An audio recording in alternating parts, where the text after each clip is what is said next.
Welcome to Judy's kitchen. Judy's கிச்சன்ல இன்னைக்கு நம்ம ஒரே மாவு யூஸ் பண்ணி விதவிதமான டிஃபன் ஐட்டம்ஸ் எப்படி பண்றது பார்க்கலாமா? இது வரைக்கும் எங்க சேனலை சப்ஸ்கிரைப் பண்ணாதவங்க சப்ஸ்கிரைப் பண்ணுங்க. அப்படியே பக்கத்துல இருக்க பெல் பட்டனையும் கிளிக் பண்ணுங்க.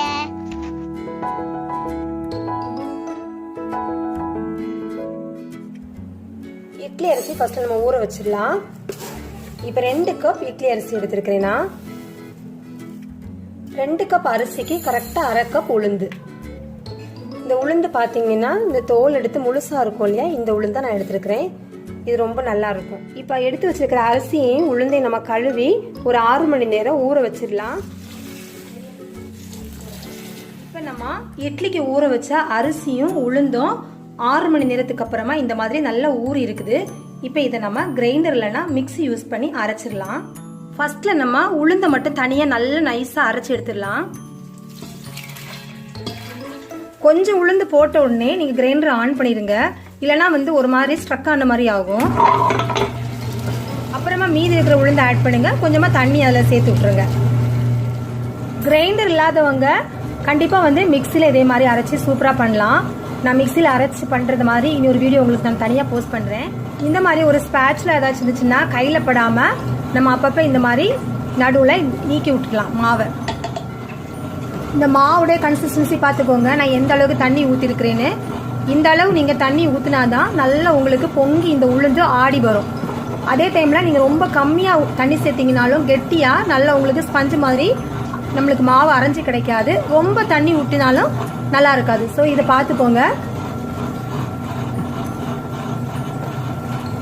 இந்த ஒரு பதத்தில் தண்ணி ஊற்றி நீங்கள் ஆட்டிடுங்க. நடுவில் மாவு கொஞ்சம் இறுக்கமாக இருந்துச்சுன்னா நான் உங்களுக்கு காமிக்கிறேன், நம்ம தண்ணி அந்த டைமில் சேர்த்து விடலாம். இப்போ இந்த உளுந்து ஒரு 20 நிமிஷத்துலேருந்து 25 நிமிஷம் வரைக்கும் நல்லா ஆடட்டும். இப்போ இந்த உளுந்து போட்டு 10 நிமிஷம் ஆயிடுச்சு. 10 நிமிஷத்தில் எந்த மாதிரி ஆயிருக்குன்னு உங்களுக்கு நான் காமிக்கிறேன்.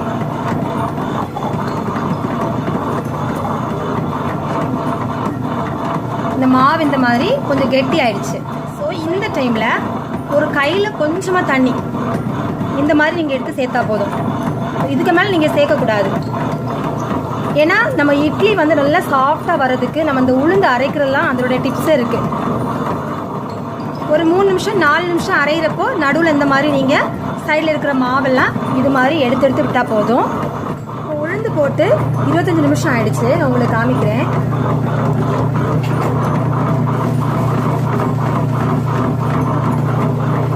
நான் ஃபர்ஸ்ட்டில் உங்களுக்கு நான் காமிச்ச தண்ணி தான், அதுக்கப்புறம் தண்ணி எதுவுமே சேர்க்கல. ஸோ இந்த மாதிரியான ஒரு கன்சிஸ்டன்சியில் இந்த மாவை நல்லா அரைச்சி எடுத்துக்கோங்க.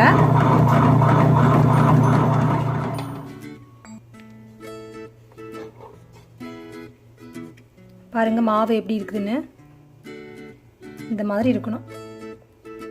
இப்போ இந்த மாவை நம்ம தனியாக ஒரு பாத்திரத்தில் எடுத்துடலாம். எடுத்ததுக்கு அப்புறமா தான் நம்ம அரிசி போடணும். இன்னொரு விஷயம், இந்த உளுந்து அரைச்ச உடனே நீங்கள் கிரைண்டர் யூஸ் பண்ணி அரைக்கிறதா இருந்தால் உடனே அரிசி போடாதீங்க. ஏன்னா அந்த கிரைண்டர் கொஞ்சம் சூடாக இருக்கும். அந்த மாதிரி நீங்கள் பாருங்கள், உங்களுக்கு கிரைண்டர் சில கிரைண்டர் சீக்கிரமாக சூடாகும். அந்த மாதிரி சூடு இல்லைன்னா நீங்கள் போட்டுக்கோங்க. இன்கேஸ் கிரைண்டர் கொஞ்சம் சூடாக இருக்கிற மாதிரி இருந்துச்சுன்னா ஒரு 10 நிமிஷம் தாண்டினதுக்கு அப்புறமா நீங்கள் அரிசி போடணும். அரிசி அரைக்கிறப்போ ஃபர்ஸ்ட்ல நான் கிரைண்டரை ஆன் பண்ணி வச்சுட்டு தான் அரைப்பேன். ஏன்னா அந்த அரிசி அந்த கல் எல்லாம் போய் சீக்கிரமாக அடைச்ச மாதிரி அந்த கல் சுத்தாமல் நின்றுடும். அதுக்காக நான் ஃபர்ஸ்ட்ல ஆன் பண்ணிட்டு தான் போடுவேன்.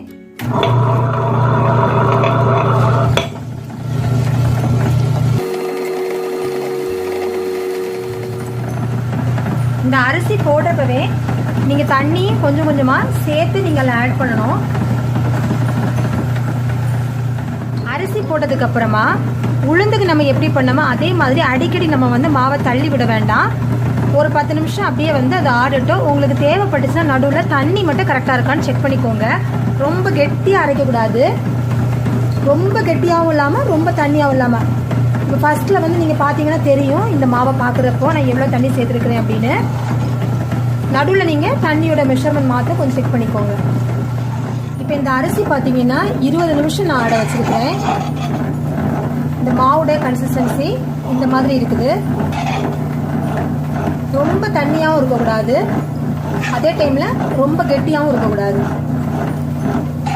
இப்போ இது அரைஞ்சிருக்கிற செக் பண்ணுறது பார்த்தீங்கன்னா அப்படியே ரொம்ப நைஸாக பேஸ்ட் மாதிரி அரையாமல் நம்ம இந்த மாதிரி கையில் எடுத்து பார்க்குறப்போ லைட்டாக ஒரு கரகரப்பு இருக்கிற மாதிரி,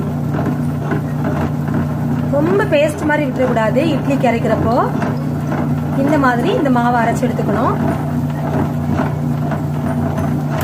இப்போ நம்ம இந்த மாவையும் செப்பரேட் டைப்பாக எடுத்துடலாம்.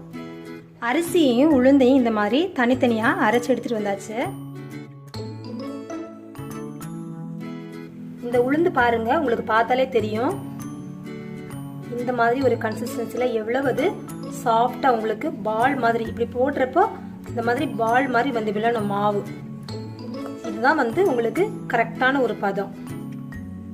அதே மாதிரி அரிசி மாவு பார்த்தீங்கன்னா அதுவும் இந்த மாதிரி ரொம்ப தண்ணியாகவும் இல்லாமல் ரொம்ப கெட்டியாகவும் இல்லாமல் நம்ம இப்படி எடுத்து விட்றப்போ பார்த்தீங்களா இந்த மாதிரியான ஒரு பதத்தில் அரிசி நீங்கள் அரைச்செடுக்கணும். இப்போ நம்ம ரெண்டையும் கலந்துடலாம். மாவை நம்ம எந்த பாத்திரத்தில் ஸ்டோர் பண்ணி ஃப்ரிட்ஜில் வைக்க போகிறோமோ அந்த பாத்திரத்தையே நம்ம எடுத்துக்கலாம். யூஸ்வலாக நான் இதில் தான் ஒரு வாரத்துக்கு தேவையான மாவு இந்த மாதிரியான ஸ்டீல் சம்பளத்தில் தான் நான் வந்து மாவை ஸ்டோர் பண்ணி வைப்பேன். இந்த பாத்திரத்தை நீங்கள் வச்சு நீங்கள் ஸ்டோர் பண்ணிங்கன்னா கடைசி நாள் நீங்கள் இட்லி ஊற்றினா கூட இட்லி அவ்வளோ சாஃப்டாக வரும். இந்த பாத்திரத்தை வந்து நல்ல ஒரு ஏர் டைட்டாக இருக்கும். இந்த பாத்திரம் தான் நம்ம யூஸ்வலாக இட்லி மாவெல்லாம் அரைச்சி வைக்கிறதுக்கு நம்ம பயன்படுத்துவோம். இப்போ இந்த பாத்திரத்தில் உளுந்து மாவு போட்டுடலாம். அடுத்ததாக இந்த அரிசி மாவையும் போட்டுடலாம். இப்போ மாவை ரெண்டையும் சேர்த்ததுக்கு அப்புறமா இந்த மாவுக்கு தேவையான அளவு உப்பு சேர்த்துடலாம். இப்போ நீங்கள் கரண்டியால் மிக்ஸ் பண்ணுறதை விட கையால் நீங்கள் மிக்ஸ் பண்ணிங்கன்னா தான் அந்த இட்லி வந்து உங்களுக்கு நல்ல ஒரு டெக்ஸ்சர் கிடைக்கும்.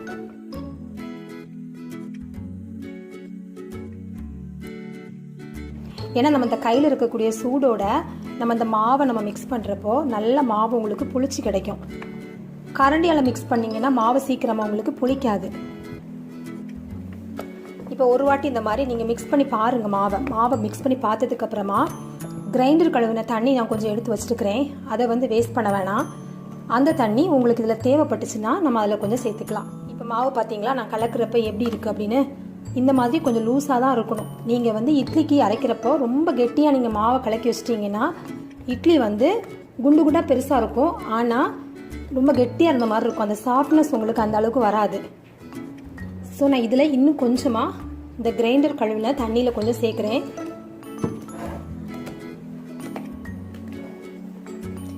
இந்த மாவை நீங்கள் ஒரு 10 நிமிஷமாச்சும் குறைஞ்சது நல்லா இதை மிக்ஸ் பண்ணணும். இந்த மாதிரி கையால் ஒரு 10 நிமிஷம் நீங்கள் நல்லா மிக்ஸ் பண்ணிடணும். அவசரமாக டைம் இல்லை அப்படிங்கிறதுக்காக நீங்கள் மிக்ஸ் பண்ணிங்கன்னா உங்களுக்கு தோசை ஊற்றுறதுக்கு நல்லா வரும். இட்லி வந்து அந்த அளவுக்கு உங்களுக்கு பர்ஃபெக்டாக வராது. இட்லியும் தோசையும் ரெண்டுமே உங்களுக்கு நல்ல பர்ஃபெக்டாக வரணும்னா நீங்கள் இந்த மாவை கண்டிப்பாக ஒரு 10 நிமிஷம் கையால் இந்த மாதிரி நல்லா அடித்து இந்த மாதிரி மிக்ஸ் பண்ணிகிட்டே இருக்கணும். இப்போ இந்த மாவை நல்லா நான் இந்த மாதிரி மிக்ஸ் பண்ணியாச்சு. இப்போ மாவை நீங்கள் நல்லா இந்த மாதிரி கலக்கி விட்டதுக்கப்புறமா மாவை எடுத்து பார்த்தீங்கன்னா இந்த மாதிரி மாவு நல்லா லூஸாக இருக்கிற மாதிரி இருக்கணும்.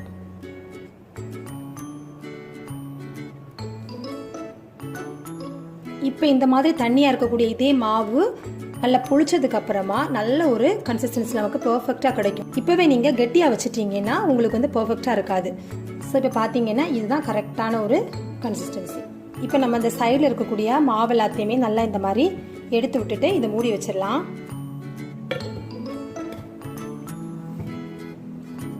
மாவு இப்போ 8 மணி நேரம் இருந்து நல்லா புளிக்கட்டும். புளிச்சதுக்கு அப்புறமா நான் உங்களுக்கு எப்படியும் காமிக்கிறேன். இப்போ நம்ம புளிக்க வச்ச மாவு பாருங்க எவ்வளோ தண்ணியாக நம்ம லூஸாக கலக்கணும். ஆனால் வந்து புளிச்சதுக்கு அப்புறமா கரெக்டாக நம்ம இட்லி ஊற்றுறதுக்கு சரியான ஒரு பதத்தில் இந்த மாவு இருக்குது. இப்போ நம்ம ஃபர்ஸ்ட்லேயே நல்லா கலக்கி வச்சுக்கிறதுனால இப்போ நீங்கள் ரொம்ப கலக்க வேண்டாம். ஒரு 2 வாட்டி இந்த மாதிரி கரண்டி வந்து பாத்திரத்துக்கு அடியில் போகிறது வரைக்கும் இந்த மாதிரி விட்டு ஒரு 2 வாட்டி நீங்கள் கலக்கினா போதும். அவ்வளோதான். அதுக்கு மேலே ரொம்ப கலக்காதீங்க. இந்த இட்லி மாவு நீங்கள் ஒரு வாரம் வரை ஃப்ரிட்ஜில் வச்சுருந்தா கூட கடைசி நாள் நீங்கள் வந்து இட்லி சுட்டாலும் இட்லி அவ்வளோ சாஃப்டாக வரும். அதான் வந்து இந்த 10 நிமிஷம் இந்த மாவை நம்ம கலக்கி வைக்கிறனால நம்மளுக்கு வந்து அவ்வளோ சாஃப்டாக கிடைக்கிறது.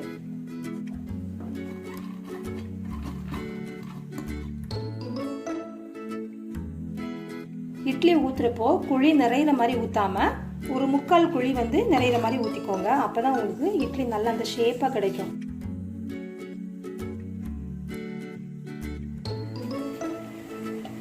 தண்ணி இந்த மாதிரி நல்லா கொதிக்க வைக்கணும். தண்ணி கொதிச்சதுக்கு அப்புறமா நீங்கள் இட்லி தட்டை வச்சுட்டு அடுப்பை மீடியம் ஃப்ளேமில் மாற்றிக்கோங்க. மீடியம் ஃப்ளேமில் மாற்றிட்டு ஒரு 5லேருந்து 7 நிமிஷம் இதை வேக வச்சிடலாம். இப்போ இந்த இட்லியை உடனே சூடோட நீங்கள் சூடோட எடுத்தீங்கன்னா அந்த ஷேப் உங்களுக்கு அழகாக வராது. அங்கங்கே வந்து பிஞ்சு பிஞ்சு போயிடும். ஸோ கொஞ்சம் வந்து ஆற விட்டு இந்த இட்லியை எடுக்கலாம். இப்போ இந்த இட்லி எடுக்கிறப்போ ஒரு ஸ்பூனில் கொஞ்சம் தண்ணி நனைச்சிட்டு எடுங்க.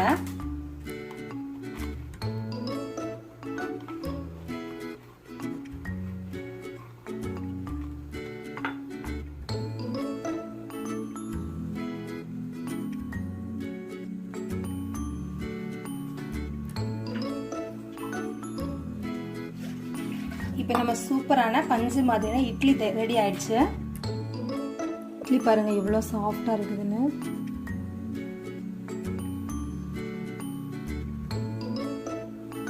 இதே மாவுல உங்களுக்கு நான் இப்போ வந்து தோசை ஊத்தாப்பம் பண்ணி காமிக்கிறேன்.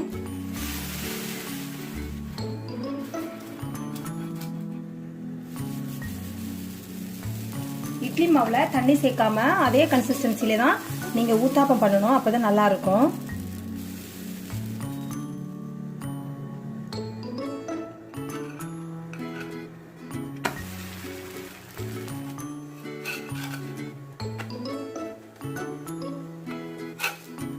சூப்பரான ஊத்தாப்பம் ரெடி ஆயிடுச்சு. இப்போ நான் உங்களுக்கு கிறிஸ்பியான ஒரு தோசை ஊற்றி இதே மாவுல காமிக்கிறேன்.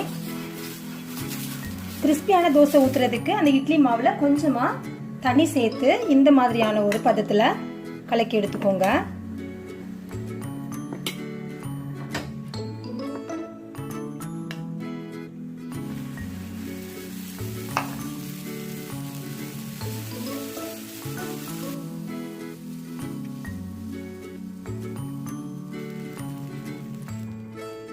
மேல கொஞ்சம் இந்த மாதிரி எண்ணெய் ஊத்திக்கலாம். இப்போ இந்த தோசை வேகிறதுக்கு அடுப்பை கொஞ்சம் ஹை ஃப்ளேம்ல வச்சுக்கோங்க. மாவு ஊத்துறப்போ நீங்க வந்து அடுப்பை மிதமா தான் வச்சிருக்கணும். இல்லைன்னா கரெக்டா உங்களுக்கு இந்த மாதிரி ஃபிளாட்டா தேய்க்க வராது. தோசை ஊத்துனதுக்கு அப்புறமா வேகிறதுக்கு கொஞ்சம் ஹை ஃப்ளேம்ல வச்சுக்கோங்க. சைடெல்லாம் இந்த மாதிரி சூப்பரா திருப்பி விடாமலே அதுவே அழகா இலகி வருது.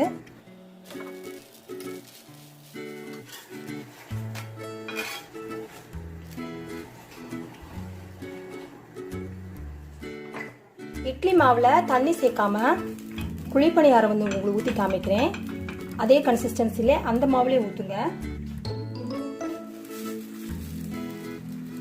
குழிப்பணியாரம் ஊற்றுறப்ப இந்த மாதிரி குழி நிறையாம இந்த மாதிரி ஒரு 3/4 அளவு ஊற்றிக்கோங்க.